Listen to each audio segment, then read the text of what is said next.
Eh bien salut les amis, aujourd'hui on se retrouve sur Hearthstone pour la première vidéo gaming, le nouveau, le renouveau, tout ce que tu veux mon pote.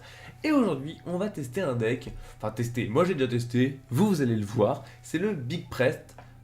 Ouais Big Pret, ouais c'est pas ouf, comme ça donne pas très envie, genre on va lancer des bénédictions et tout, mais non en fait c'est un deck extrêmement efficace, si on a une bonne sortie, bien évidemment si tu chopes que de la merde, bah t'es dans la merde, mais d'une manière générale ça va.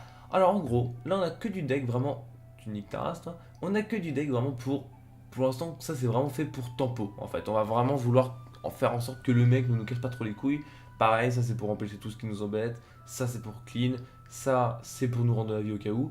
Et enfin, pareil, ça va être pour clean. Et enfin, on arrive dans le vif du sujet. On a Barness, donc un légendaire qu'on peut avoir à Karazhan. Voilà. Et en gros, son effet permet d'invoquer une copie 1-1 d'un serviteur aléatoire. Donc dit comme ça, c'est pas ouf, j'en suis d'accord. Mais avec Servitude éternelle, bien sûr, ça devient beaucoup plus intéressant parce que la 1-1 redevient le monstre d'origine. Donc imaginons, par hasard, on invoque lui, et ben ça fait une 1-1, ensuite pour 4, on a une 10-10. Voilà, vous avez compris le concept. Pareil, essence d'ombre, ça peut être pas mal. Vous pouvez invoquer un des monstres, parce qu'en fait, on n'a pas beaucoup de monstres. On en a 6, 5 monstres. 6 avec Barness, mais 6, 5, pardon, vraiment intéressant. Et en gros, bah, un de ces 5 monstres va être invoqué de cette manière. Donc 5-5, ça peut être le roi Lich, la statue d'obsidienne, Isera ou Ircharge. Et du coup, avec Servitude éternelle, idem, vous retrouvez le monstre d'origine. Donc c'est un deck assez simple. Et moi, je vous propose de le tester. Alors, le petit Anduin Wim, le prêtre est contre Geyser, le chasseur. Alors, là, vous voyez qu'on a une main pas trop mal. Alors, hormis le fait qu'on ait chopé un monstre qui est assez rare en fait, parce qu'on n'a pas beaucoup de monstres. Je pense juste virer ça et ça parce que ces deux-là sont quand même des sorts très importants dans mon deck. Et voilà, donc là par le coup on a une main assez bonne parce que là je peux vraiment... ça me sert pas tout de suite, ça combotte avec le mot de l'ombre horreur qui a du coup clean le board. Et le mot de l'ombre douleur qui est quand même très efficace. Et lui on a vraiment de la chance parce que lui a top deck quand même Nonoï. Alors comment vous dire que top deck Nonoï c'est pas la folie? Et bah top deck Nonoï c'est pas la folie parce que c'est vraiment pas fait pour, hein, vraiment. Voilà, alors là le mec va faire deux trucs. Clairement c'est pas ouf du tout. Donc là ce qu'on va faire c'est on va juste clean lui, comme ça nous on est tranquille. On se prend que un point de dégâts par un point de dégâts, il a pas encore utilisé son pouvoir héroïque. Tout va bien, vraiment là pour l'instant on est plutôt serein, on est plutôt heureux. Alors vous le voyez là-haut j'ai pas un ratio positif, malheureusement. Parce qu'effectivement, vraiment si la sortie n'est pas là, c'est un peu plus compliqué à jouer, c'est un peu plus complexe, c'est un peu plus impossible. Parce que c'est à dire que si vous ne chopez pas Barness par exemple, il y a une chance malheureusement pour que l'essence d'ombre le chope lui en fait. Et là ça devient très désavantageux. Et là on top avec le Barnes, donc ça c'est bon, ça c'est une bonne chose. On le joue immédiatement, sans précision, sans rien. Et attention, on invoque un Ircharge 1-1 qui va faire bobo dans le cucu à monsieur. Et le Ircharge invoque une petite statue d'obsidienne qui fait très plaisir parce que du coup le mec ne me tape plus. Et voilà, c'est très simple, c'est très rigolo. 4 tours, le mec cancel. Pourquoi? Parce qu'il sait que c'est perdu d'avance. Comme la musique. Et c'est Tipar, mon canard, on est contre un démoniste cette fois-ci, il s'appelle Tilt, et là je vois qu'on a quand même un bon départ parce qu'on a Barnes. Alors, oui c'est un monstre qu'on va pas pouvoir jouer, en plus on n'a pas la pièce, donc c'est un peu le souci, on n'a pas la pièce, c'est un problème, mais en même temps, j'ai envie de vous dire, c'est un avantage, pourquoi? Parce que tout simplement, bah Barnes va nous permettre de jouer tout ça c'est simplement un monstre dans notre deck, et comme on n'a pas beaucoup de monstres mais qui sont très intéressants, c'est une bonne chose. Il manquerait plus que nous chopions un petit servitude éternelle par exemple, et on est plutôt bon. Alors, là, ce que je pense, je sais pas. En même temps, si je le laisse, il a un moyen de récupérer des cartes. Parce qu'a priori, ça veut dire que s'il le joue, il doit avoir des choses pour défausser. Donc moi, je préfère jouer la sûreté. C'est un peu excessif, je vous l'accorde. Mais en même temps, quand vous voyez la gueule du deck, c'est également dans l'excessivité. Je vous le concède. Alors, là, petite pièce. Écoutez, voilà. Donc là déjà, c'est chiant. Là, c'est un avantage. Alors pourquoi c'est un avantage? Tout simplement parce que le fait est de choper une statue d'obsidienne, ça m'en enlève une du deck. Jusque là, c'est logique. Et du coup, moi, personnellement, le Barn, j'ai pas spécialement envie qu'il réinvoque. J'ai pas envie qu'il réinvoque ça en fait, finalement. Donc, ça m'arrange que. Enfin, je préférerais qu'il invoque un charge, comme vous l'avez vu tout à l'heure. C'est très intéressant tout de même, parce que même s'il est 1-1 et qu'il le tue dans le tour d'après, ça me permet d'invoquer un gros monstre. Donc là on a même du soin, franchement là on a vraiment une très bonne main parce que bah clairement là on a vraiment quelque chose d'assez solide et on rechoppe le recharge qui fait très plaisir et qui nous invoque une Ysera dans les plus brefs délais. Alors, là le problème c'est que du coup, on n'a pas eu de deuxième recharge, vous vous dites, c'est caca. Eh bien non les amis, pourquoi? Parce qu'on a la servitude éternelle qui va clairement lui niquer sa race.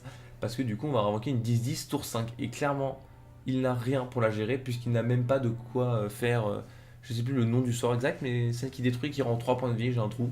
Mais bref, il ne peut pas l'invoquer.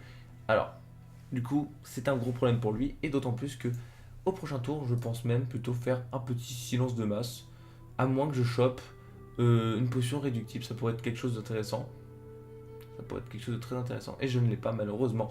C'est pas grave, soit je silence, soit je joue une servitude éternelle. Je pencherai plus pour la servitude éternelle qui nous ramène un petit recharge 10-10 cette fois-ci. Et le petit recharge 10-10 va nous ramener quoi? Donc déjà, hop, et on ramène un deuxième recharge. Et là, clairement, c'est la merde, c'est la folie, c'est la cata pour lui. Parce que là, clairement, 24 points de dégâts sur le terrain à gérer, c'est pas évident. Là, il pioche parce qu'il se dit quand même que c'est un peu la merde, je le comprends. Je serai dans le même état que lui. Là, vraiment, en fait, il joue pour pouvoir booster ça. Et comme vous le voyez, ça fait réagir les gens qui me regardent, hein, c'est mignon. Donc là, vraiment, il va vouloir, voilà, il va vouloir clean le bordel. C'est mignon, c'est tout mignon, tout plein. Il va pas pouvoir tout clean, bien évidemment, hein, vous vous doutez, je ne comprends même pas. Je ne comprends pas ce qu'il a fait. Là, j'avoue que je n'ai pas compris ce qu'il a fait. C'était pas très malin. D'autant que moi, bah, clairement, je l'encule, en fait. Je vous ai pas dit, mais vraiment, je suis dans cette optique-là de défoncer mon adversaire. Mon adversaire n'a plus de points. Et c'est la victoire la plus rapide, la plus sympatoche, la plus sympa que je connaisse, avec les deux petits recharge. Et enfin, on va se retrouver pour la troisième partie en express, parce que vous voyez que les parties durent pas très longtemps. Bon, à présent, nous sommes contre de nouveau un ennemi, hein, un petit copain, un petit coquinou. Alors là, on a une servitude éternelle et une vision de l'ombre. Je ne vous ai pas encore montré la vision de l'ombre, mais c'est un sort très intéressant qui va tout simplement nous permettre de potentiellement découvrir un autre sort du genre servitude éternelle ou essence d'ombre. Le mieux, c'est quand même servitude éternelle, puisque vous avez bien vu que ça peut vraiment faire le taf. Malheureusement, je n'ai pas Barn cette fois, c'est un problème que je peux résoudre avec le temps, bien évidemment. Et on va voir, on va voir. Donc j'ai peur un peu que ce soit un prêtre casse-couille. Oui, c'est un prêtre que... un paladin, excusez-moi. Un paladin casse-couille, oui, c'est un nouveau paladin, assez nouveau dans le genre, etc. Ça sent le paladin... le paladin comment? Le paladin... je vais trouver, hein, vous inquiétez pas. Le paladin de ta mère, je sais plus. Bouclier divin, voilà. J'aurais pu faire ça, effectivement. Pourquoi je l'ai pas fait? Parce que je suis certainement très con, hein, tout simplement. Voilà. Donc là, clairement, prochain tour, il n'y a plus de board. Ça, c'est un avantage pour nous. C'est un très grand avantage. C'est un énorme... Alors là, le mec...